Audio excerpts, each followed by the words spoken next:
How to solve linear equations in one variable.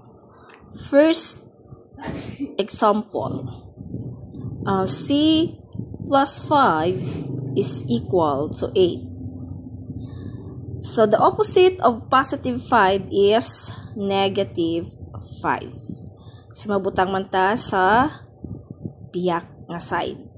Then cancel ang positive 5 and negative 5. Kay 5 minus 5 is 0 na. Then, copy variable c is equal to 8 minus 5 is 3. So, this is now the value of c. Another way, sa pagkuha sang aton nga value sang variable is c, kopyaon tanay, plus 5 is equal to 8. Then, copy the variable. Ang ari nga positive 5, ihalinon ta pakadto sa pihak. And always remember nga pag ginhalin naton ang constant, malain ang iya nga sign. So, kung positive, mahimo siya nga negative sa pihak nga side. Then, solve c is equal to 8 minus 5 is 3. As you can see, parehas lang naman ang iya nga answer. So, how to check? Tanawon ta kung insakto ang sabat.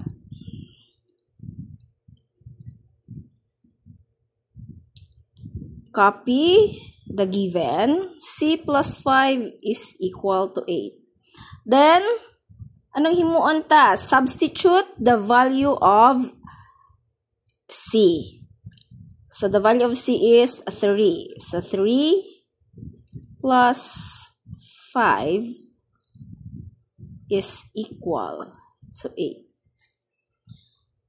Next, 3 plus 8, 3 plus 5 rather is 8 is equal to 8. So, insakto. Another example. Masaylo ko di. Dahil lang. Number 2. 2 plus y is equal to negative 4. Amo naman ang given nato. Ang tanawon ta kung ano ang value sang aton nga y. Then,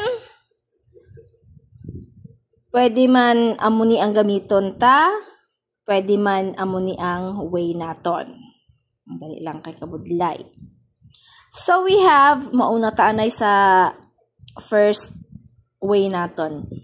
So, positive 2, ang opposite is negative 2. On the other side, negative 2. Cancel.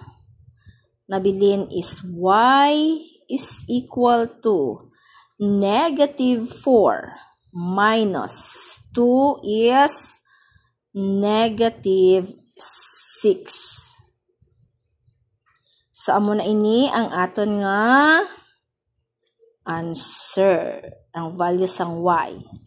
So, kung may question nga nag-negative 6, kindly go back sa aton nga previous topic, ang integers, kay ara dira ang mga rules. So, other way, 2 plus y is equal to negative 4. So, ibilin ta ang variable, minus 4, kopya. Then, ang 2 ihalinon naton sa piyak. Mahimo nga negative. Y is equal to negative 4 minus 2 is negative 6. Check. Siyempre, i-check natin permi kung insakto bala ang aton nga answer or nagapinalagpat lang kita. All we need to do is to substitute the value of y. So, kopyaan ay sorry. 2 plus y is equal to negative 4. 2 plus, the value of y is negative 6 is equal to negative 4. 2 plus negative 6, so maano ta, makadto sa rules sang addition with different sign. So, mahimo nga minus. Tungod taas ang 6, amo ina ang kopyahon naton nga sign. So, negative 4 is equal to negative 4. Oh, in to. So, na-gets? Sa addition pa lang ini. Next, na-proceed kita sa example sang subtraction. Number 3. Dali lang kay blurred. Number 3. Ang example naton is x minus 3 is equal to 7 na lang. So, first method, tungod negative 3, ang iyang opposite is positive 3. Positive 3. Then, mabutang kita sa piyak, positive 3.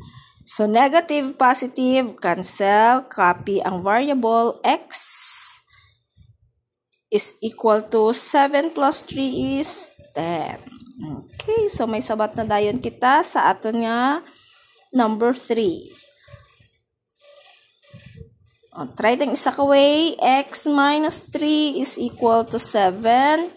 Then, ibilin ta ang variable is equal to 7. Ang negative 3, mahalin sa piyak nga side, mahimo positive 3. So, x is equal to 7 plus 3 is 10. Okay. Check. Check naman kita. X minus 3 is equal to 7. Value of x is positive 10 minus 3 is equal to 7. 10 minus 3 is 7 is equal to 7. Nakabudlay, no?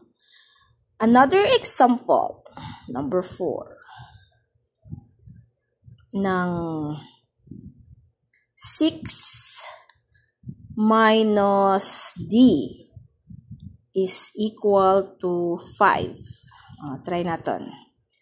So, we have positive 6, mahimo negative. Then, cancel, nabilin is negative d is equal to 5. Positive 5 minus 6, mahimo negative 1. Okay, balaan nyo na. Kay may 5 ka, nagbakal ka sa itsanggi, size, agad ang imo nga ginkwa, may utang ka nga isa. Siyempre, kaunta ang negative sign, divided by negative 1. Para madula ang negative sign. So, cancel, d is equal to negative 1 divided by negative 1 is positive 1. Mo lang sinakadali. Other way, 6 minus d is equal to 5. So, kopyahon, si negative d is equal to 5. Ang 6 ihalinon sa piyak, mahimo nga negative 6. Negative d is equal to 5 minus 6 is negative 1. So, same lang gihapon divided by sa negative 1. Cancel.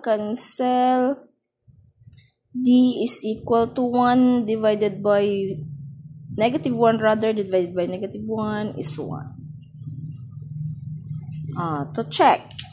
Wait lang ha. Check ta. Check. 6 minus d is equal to 5. 6 minus ang d natin is 1 is equal to 5. 6 minus 1 is 5 is equal to 5. O, check. Okay na? O, check mo na di kayo na. Okay, so for more questions, clarifications, i-message lang ako. O I hope maintindihan nyo ini ang akon nga video kay malubog. Okay, thank you and God bless.